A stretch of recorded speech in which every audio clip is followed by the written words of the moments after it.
In those months when I was pregnant, all around this same time, so we have in tandem the conversation of he won't be given security, he's not going to be given a title, and also concerns and conversations about how dark his skin might be when he's born. Regarding those conversations about Archie's skin tone, what was the overall reaction on that side of the pond? I mean, it's just been, it's shocking.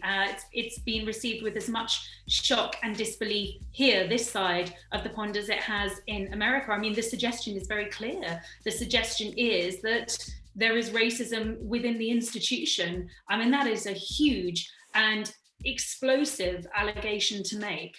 He did not share the identity with me, but he wanted to make sure that I knew, and if I had an opportunity to share it, that it was not his grandmother nor his grandfather that were a part of those conversations. It would point very glaringly towards Charles then. Not surprisingly, this allegation has been picked up around the world. It has turned into a very ugly race row, which the monarchy has found itself right at the centre. Of course, we have to wait to see whether they're going to respond to those allegations. I think Prince Harry has quickly realised the seriousness of it. Oprah was told to make it clear to Gayle King that it wasn't the Queen or the Duke of Edinburgh, who is, of course, ill and recovering from a heart operation in hospital at the moment. But of course, it's opened up a Pandora's box, and there is something now of a witch hunt to find out which royal it is. And, you know, the suggestion is that if it's Charles, if it's William, and that's a very big if, no one knows, it's pure speculation, which is the problem with that answer, then that, you know, that has real repercussions for the monarchy. Charles is going to be the next king. After that, William. Does that haunt Charles in many ways, whether he said it or not? Does that insinuation now haunt Charles? Well, to be honest, I don't think it really matters which member of the royal family said it. It's the fact that a member of the royal family expressed those views, who is almost irrelevant. The concerning thing is that someone felt that way. I never thought that I would have my security removed because I was born into this position and I inherited the risk. So that was a shock to me. That was what completely changed the whole plan. Why would the palace be so insistent on removing security for a position that, as Harry said, he inherited? Prince Harry, from the day he was born, has had a close protection officer who has been by his side every minute of every day. That was his birthright. As a working member of the royal family, that was what he was entitled to.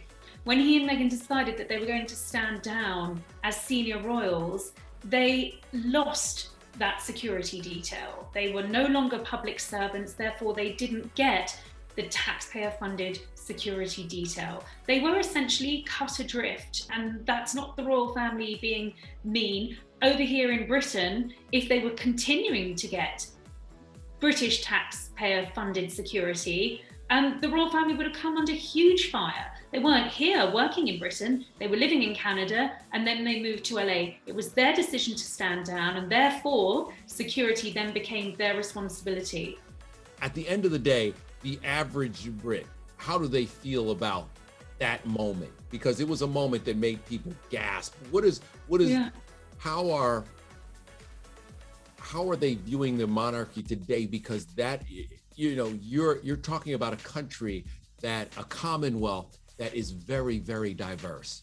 These claims have come on Commonwealth Day, a day that is incredibly important to the Queen. She's very proud that she presides over so many multiracial realms and countries. And there is a feeling of shock over here at these allegations, a feeling of disbelief. And certainly among some commentators and some parts of the public who are clearly very divided on social media, a huge amount of offence that the Queen, the institution, the royal family is being accused of racism, when, you know, the Queen simply, it has to be said, is not racist. How do they handle this? Because we know that historically, the palace just likes to stay mum.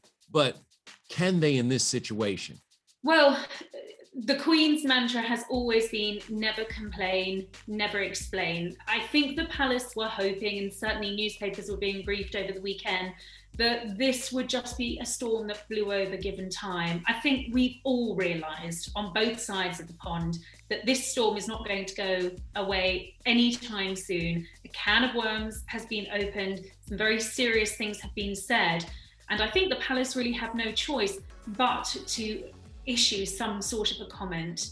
Does the palace also miss that they don't have a face that can just look? You know, in the past, these have been very kind of stiff 2, 5, 10-line statements. Will this change? Will someone come out and talk like a human being to other human beings for once?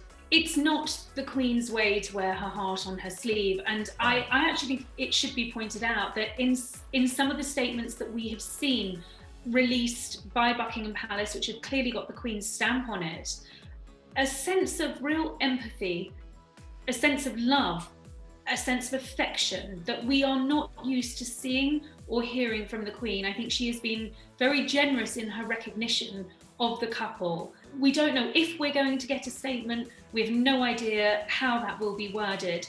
But I think the Queen is very in touch with the tone and the mood of the nation. And I think she will know exactly how to address that.